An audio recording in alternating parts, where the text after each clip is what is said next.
to stand here this afternoon to make this citation and introduce Professor Sylvia Tamale to you. She has not only been my lecturer, but she has also mentored me throughout the years. So for me, it is a great honor to present her to you as her principal. Promoted to the rank of professor in April 2013, Sylvia Tamale was born on April 2nd, 1962. She studied at Nude Junior, otherwise known as Kabinja, Gayaza High, Makerere University, and the Law Development Center. She did her graduate studies at Harvard Law School. Sylvia, as we heard, is a woman of firsts. She made history when she became the very first female dean of law, paving the way for people like me to follow in her footsteps. Sylvia is best known for her cutting-edge scholarship, as well as for her activist engagement in issues affecting women, sexual minorities, and other marginalized groups. Her path-breaking book, When Hens Begin to Grow, published in 1999, is not only required reading in universities around the world, but many parliamentarians use it as a basic text for understanding the dynamic interplay between politics and gender. Her recent anthology, African Sexualities, is another groundbreaking collection of works on virtually every sphere of academic concern, and has been described as the most important recent book on the topic. I would like to thank you very, very much for making the time to come this afternoon to listen to me. But before I begin, I want to introduce you to two very important people in my life. Those are my parents.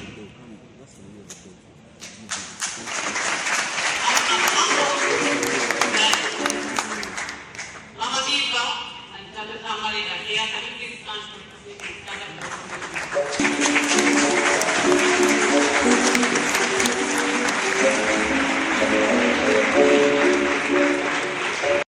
protests may seem, as you can imagine, may seem like the most unlikely topic imaginable for a professorial level lecture in law. Most of you must be wondering, why nudity? But as you all know, the law touches on literally every aspect of our day-to-day lives. Secondly, it is quite surprising that even though such protests have taken place at many different times and places in African history, there is very little analysis of the phenomenon, especially with respect to the case of Uganda. It introduces the phenomenon of naked protests, looking at both the contemporary and historical uses of this strategy by women in Uganda and elsewhere in Africa. In part 2, I explore some theoretical arguments in an attempt to make sense of how the body can be both a site of oppression and at the same time a means of liberation. In part 3, I delve into an analysis of the law as it relates to naked protests. My discussion of the law is not limited to written legislation, but also customary law, culture, and religious laws. The lecture will end with some brief concluding remarks. Ladies and gentlemen, allow me to begin with the story that inspired my choice of topic. It was around 8:15 on the morning of Monday, April 18, 2016. I was just leaving home to go to work when my cell phone rang.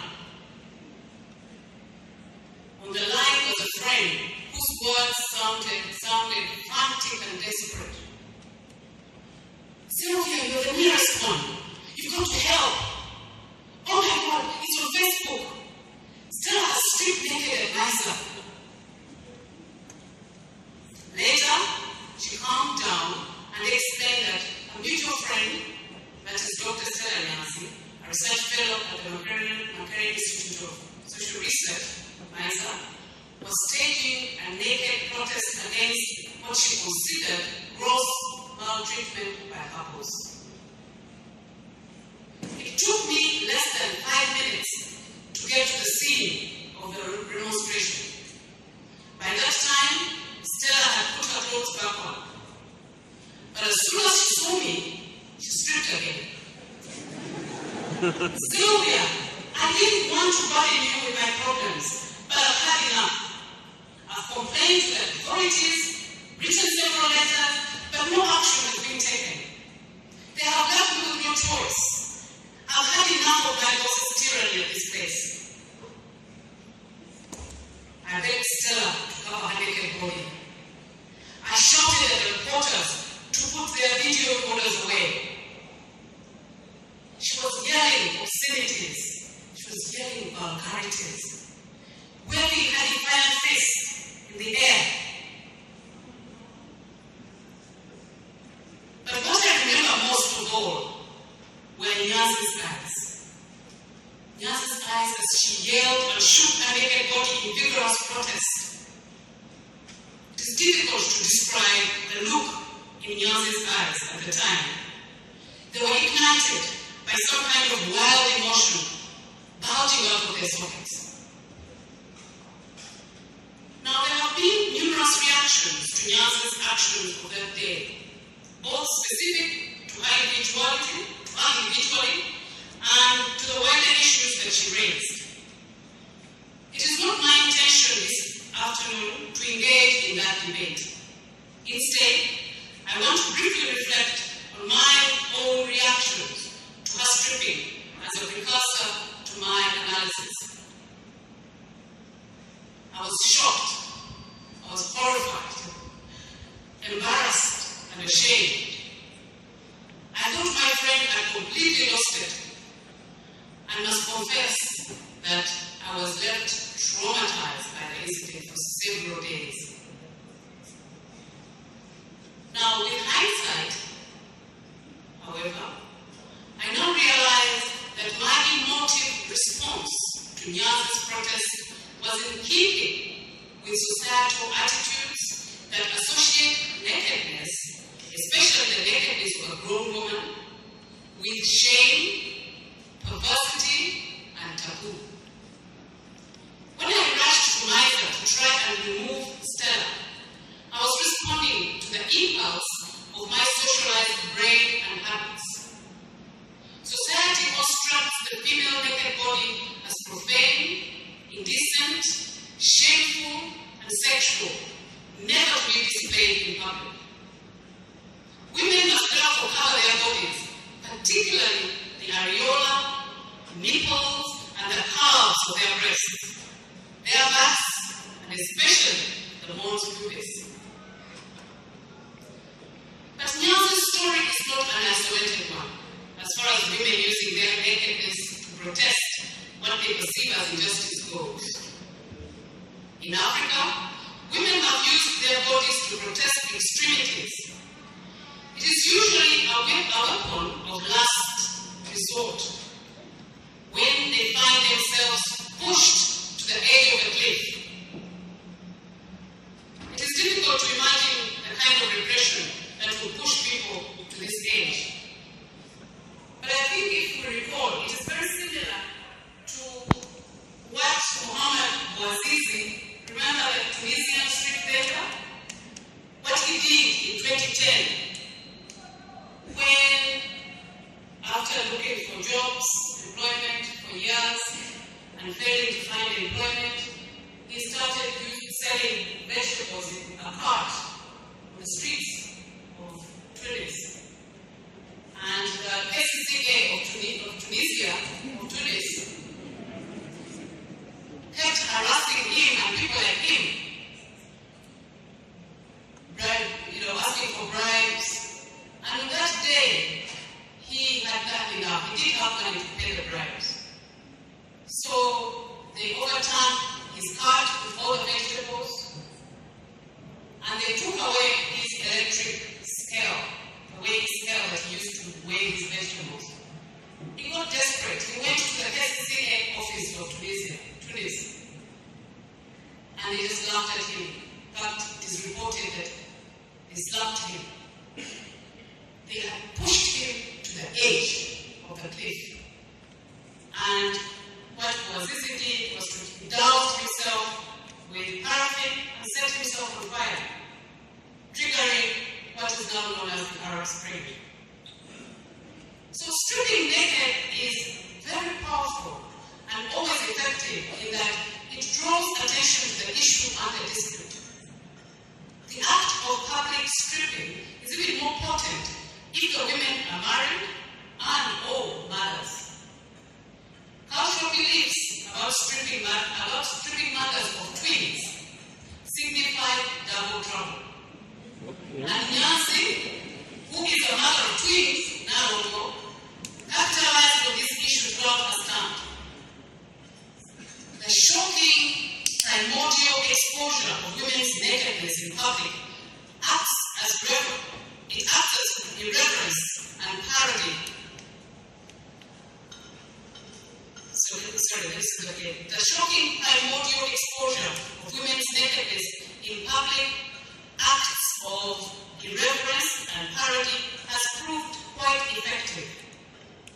Desiree Lewis explains that subversion of power through spectacle, such as women enlisting their naked bodies in resistance, signals a form of politics beyond formal politics.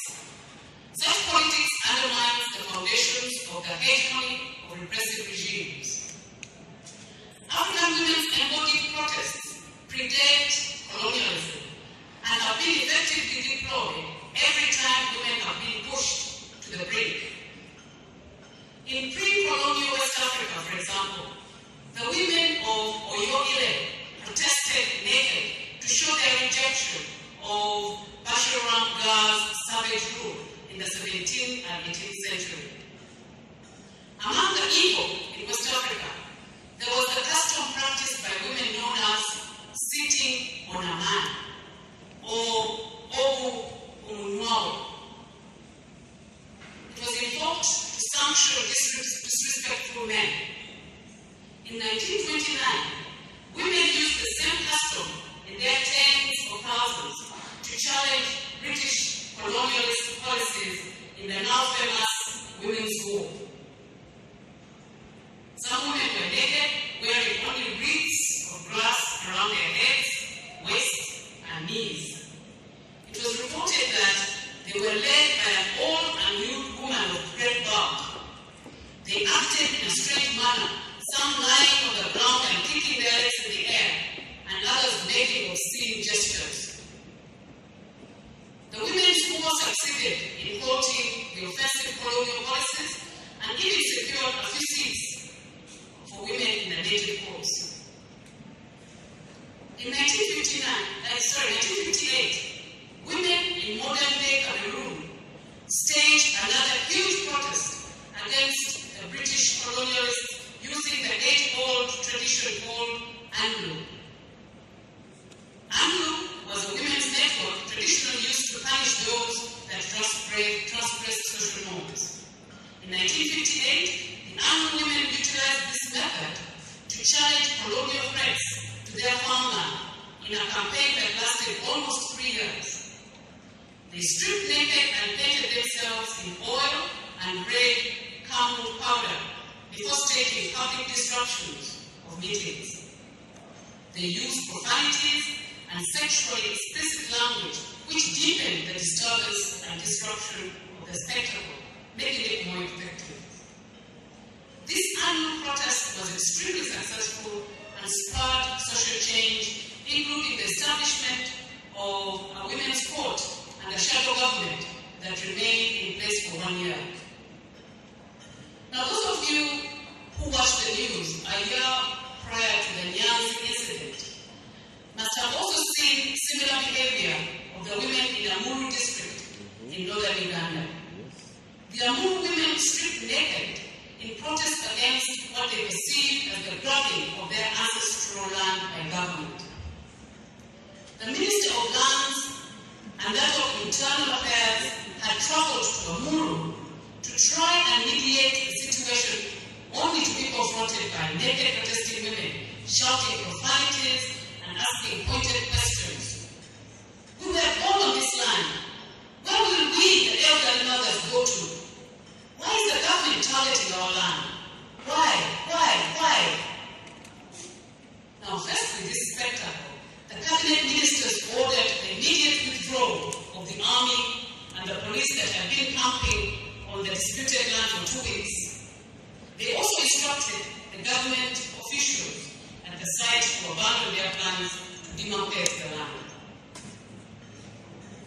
Indeed, we have witnessed more examples of women stripping naked, fighting for their farmland in Uganda today. A few months after the Amuru incident, women stripped naked in Nakasogora, in front of the office of the resident district commissioner, to protest against perceived threats to their land when the adjacent army facilities started surveying their pastoral land. Similar land-related naked protests by women occurred in Okedia and Lakan. All these women had one thing in common. They found themselves between the rock of neoliberal, market-centered land policies and the hard place of protecting their food security and agro-based livelihoods. As people primarily responsible for household food production, these desperate women used their nakedness to protest power inequalities. Earlier, in 2012, a group of women political activists stripped to their bras in front of the Central Police Station in Kampala to protest against the sexual assault of female opposition leader Ingrid Trinawe by the police force. The police arrested and detained them for 2 hours, but did not press any charges. Many more examples exist, even in Africa's contemporary history. In 1990, during the transition from apartheid to democracy in South Africa, angry homeless women in Soweto stripped off their clothes as the police moved in to bulldoze their shacks from an illegal settlement in the township of Dobsonville. In 1992, Kenyan mothers of political prisoners staged a hunger strike and stripped naked in Nairobi's Uhuru or Freedom Park, demanding the immediate release of their sons. Professor Maria Zomo described this act of defiance as the most effective traditional method of cursing the Moi government.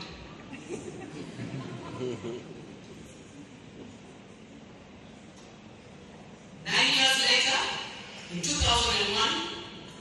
more than 300 Kenyan women stripped again and ran into a nature reserve camp near the river Tana.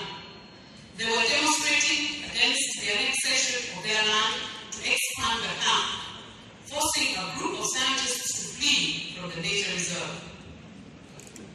In 2002, Nigerian women in the Niger Delta stripped to register their anguish against the environmental pollution by oil companies. Nigerian women who wished to see the end of the Long Sea War in 2003 also stripped naked when the talks between President Charles Taylor and the rebel group stalled in Accra. And this year, students at the University of Rhodes in South Africa stripped against sexual violence on their campus. The examples of reported and unreported cases across the continent go on ad infinitum. The strategy is mostly used in groups, but it's also used by single protesters like Stella Nyanzi and Norina Mubiru. In 1996, Norina Mubiru had been recently widowed. Soon after the burial of her husband, a group of his relatives went to Mubiru's home in Mubende, demanding for their son's property. Even before he had settled down in his grave, they were demanding for his property. So the desolate Mubiru loving in-laws, daring them to first collect the most prized asset, that is her nakedness. Daring them to collect the most prized asset of their relative, that is the dead husband, before they can touch any other property. The father-in-law who had led the delegation fainted, and the rest fled her home in horror at her curse. So the power in all the embodied subversive protests demonstrated above is derived from the reversal of positions, where the social superior is subjected to the position of spectator of the naked spectacle put on the social inferior, put on by the social inferior. It cannot be denied that those spaces of protest have a counter-hegemonic effect on society. Exposing the nakedness of elderly women and mothers is especially symbolic in most African cultures and is considered the ultimate curse. The reason is said to be that through pregnancy, childbirth, and nurturing, women are the givers of life. By stripping naked in front of men old enough to be their children or grandchildren, a mother is symbolically taking back the life that she gave, and so in a way pronouncing death upon them. It is conferring social death on those violating their freedoms. It represents a deep traditional curse emanating from women's generative power and a symbolic social execution effected by the mothers of the nation. I'll move on to theoretical issues.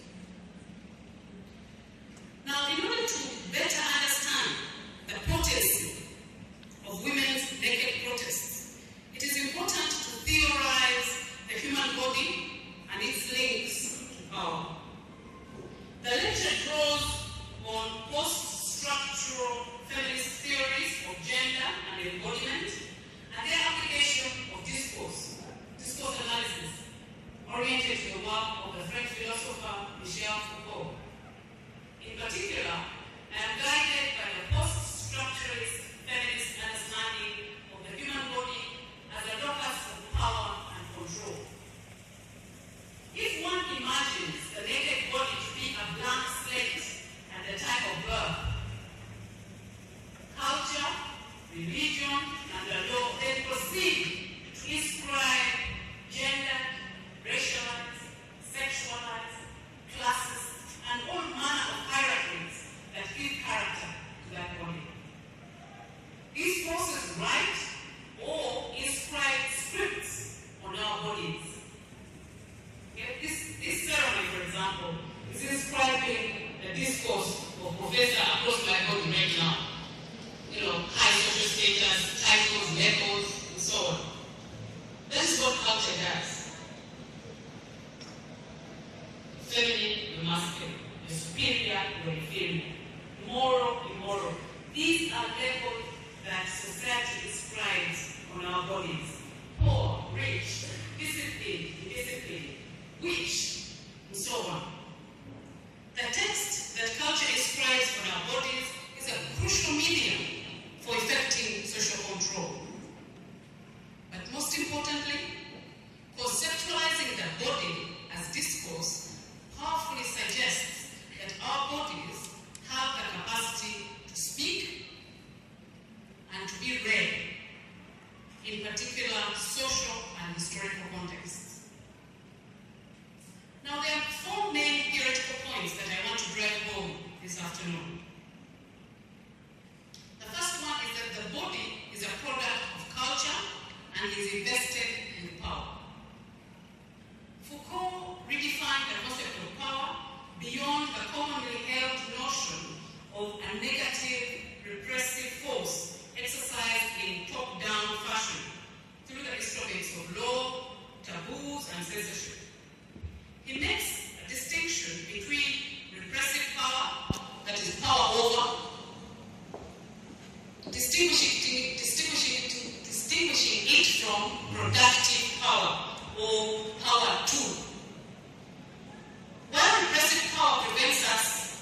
from doing certain things.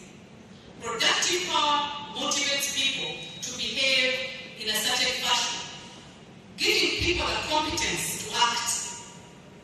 It is productive power or power to do something that enables us to do things that we never dreamed that we could do. It is that power that we possess. It is unfixed, it is diffuse, it is power that is exercised rather than possessed. It permeates all aspects of social life and operates through discourse and knowledge.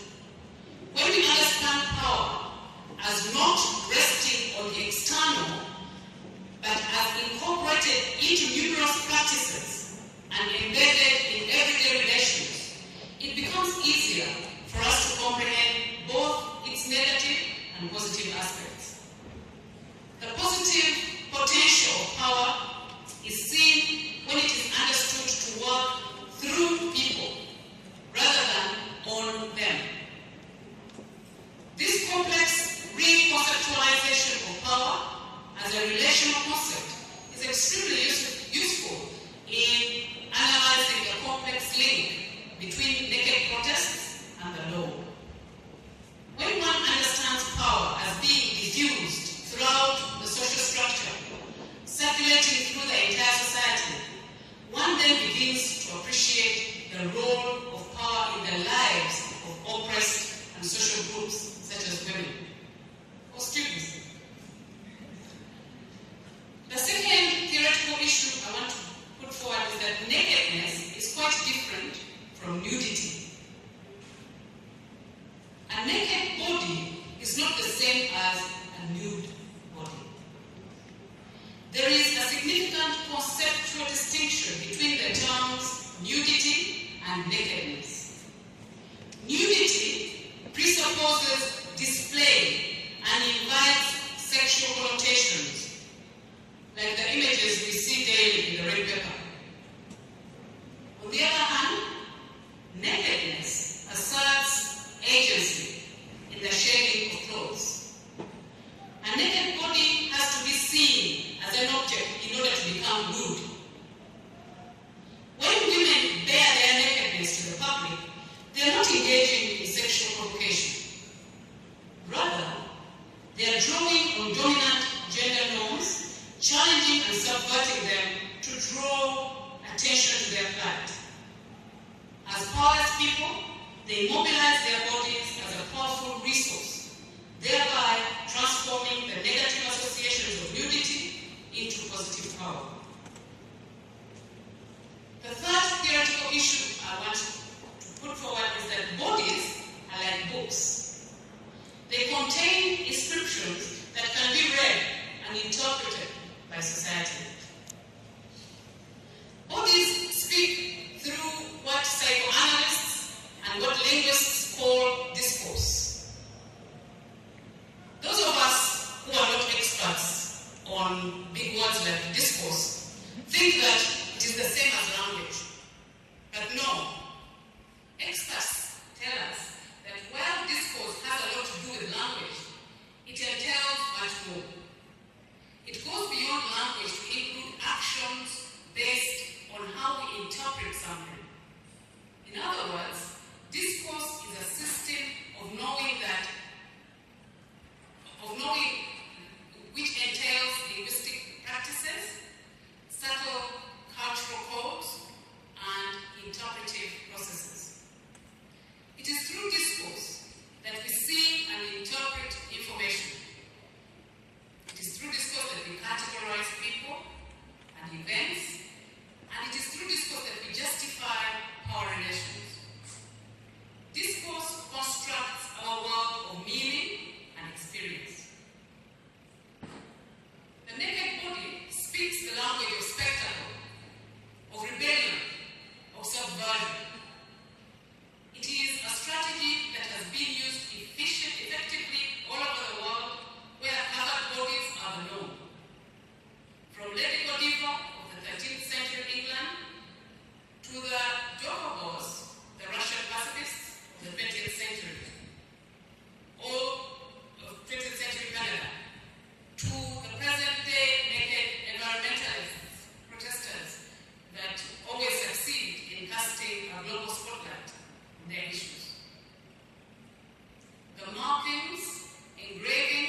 bodies.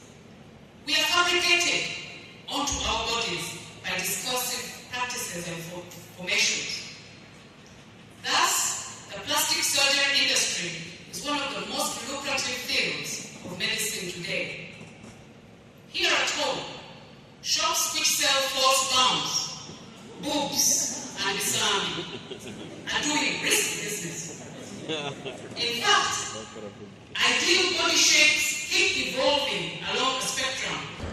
When women strip in protest, at best they rewrite and override the dominant sexual script associated with their naked bodies. At worst, they render it illegible. It is an insult to undermine their mobilizing potential and their ability to rally against oppression. Naked protesting women are stretching the personal to relate it to the political in a dramatic fashion. Society must therefore read their naked bodies as powerful icons of defiance and not as an object of sexual display. Now let me turn to the constitutional right to protest. The 1995 Constitution recognizes the right to peaceful protest, and indeed, such right is integral to any function in democracy. The basis of this right is preserved in the fundamental freedoms of conscience, expression, assembly, and association, all of which are enshrined in the Constitution. So if you continue with the imagery of the speaking body, it is quite clear that individuals are free to use their bodies as a tool of communication or expression. Indeed, courts of law elsewhere have taken an expansive conception of expression, extending it to non-verbal conduct.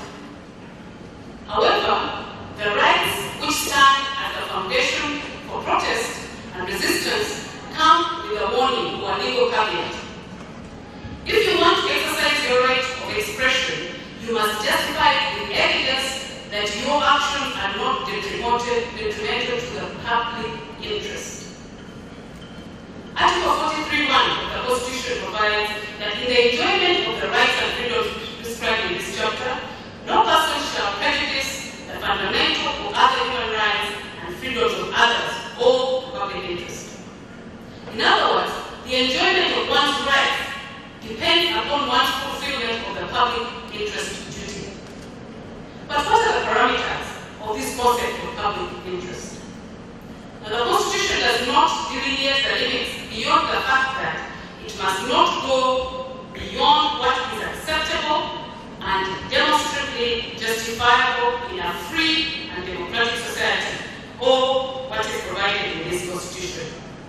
So under what circumstances would expressive nakedness be acceptable and demonstrably justifiable as per the Constitution? We turn to judicial interpretation for proper guidance on this crucial concept. Unfortunately, Ugandan courts are yet to clarify and interpret the right to freedom of expressive nakedness as protected under Article 43. However, a similarly worded provision in the New Zealand Constitution was scrutinized by the courts in the 2012 public nakedness case of Poynton v. New Zealand Police. Poynton was a naturalist who did not believe in covering the natural human body with clothing. When he went jogging in the park wearing nothing but his running shoes, members of the public complained, and he was charged and convicted of behaving offensively, contrary to Section 27 of the New Zealand Summary Offences Act. Poynton appealed his conviction, arguing that the charge negated his right to freedom of expression. The appeal court agreed with Poynton, distinguishing his nakedness from nudity exhibited in cases such as striptease shows. In fact, Poynton represents the current jurisprudence in New Zealand on this issue. That is, that nakedness of protesters or naturalists does not amount to indecent behavior. In Uganda, two basic principles developed by the courts of law define the idea of acceptable and demonstrably justifiable in a free and democratic society. First, that individual rights and freedoms are inherent, and secondly, that all organs and agencies of government and all persons must respect, uphold, and promote all human rights.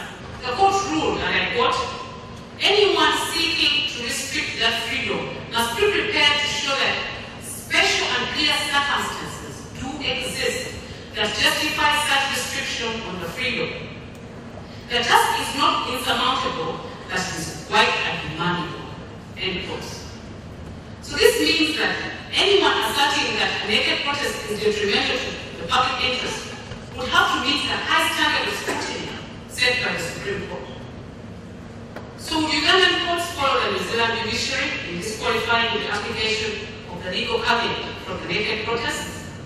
One of the key justifications that Parliament put forward for enacting the Anti-Pornography Act was that pornography offends public morality. We have already discussed the problem surrounding the vaguely defined term pornography. But what is public morality? Whose morality are we talking about here? When a society employs double standards of morality for men and women, which one counts as public morality? Does the moral well-being of the protesting women really matter?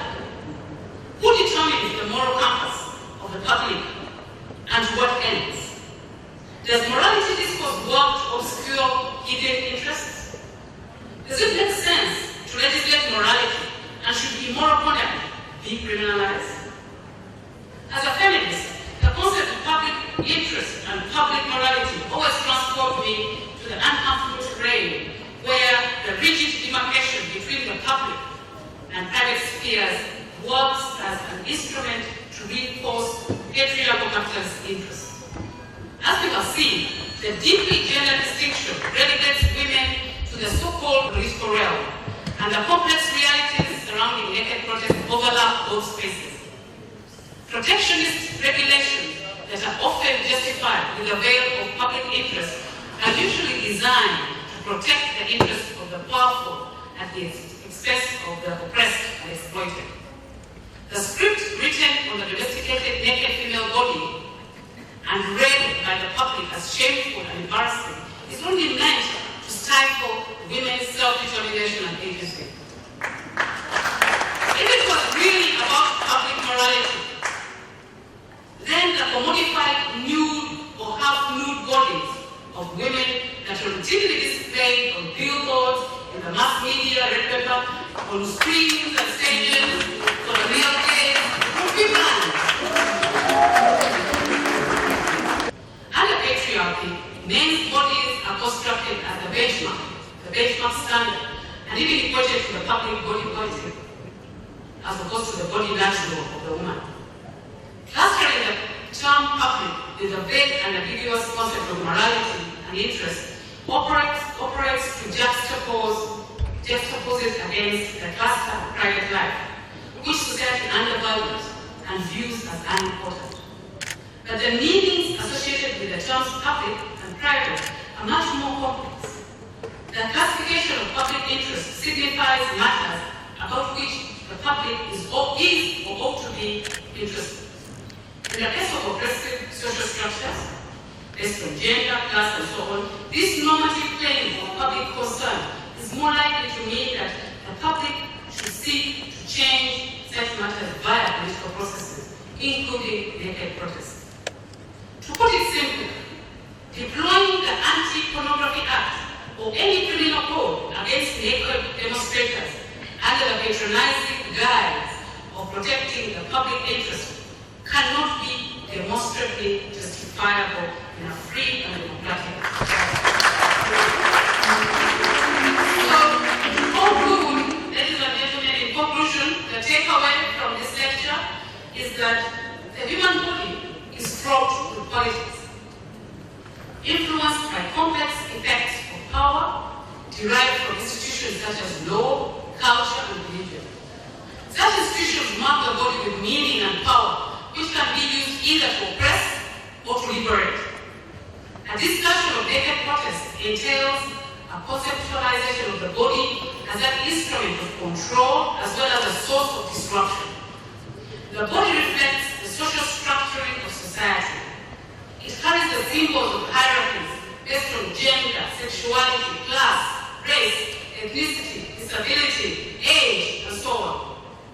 Naked female protesting bodies are quite different from nude bodies, as the former represent defiance and agency, while the latter represent sexual objectification. You have highlighted the political technology of the body, exposing the role of the law,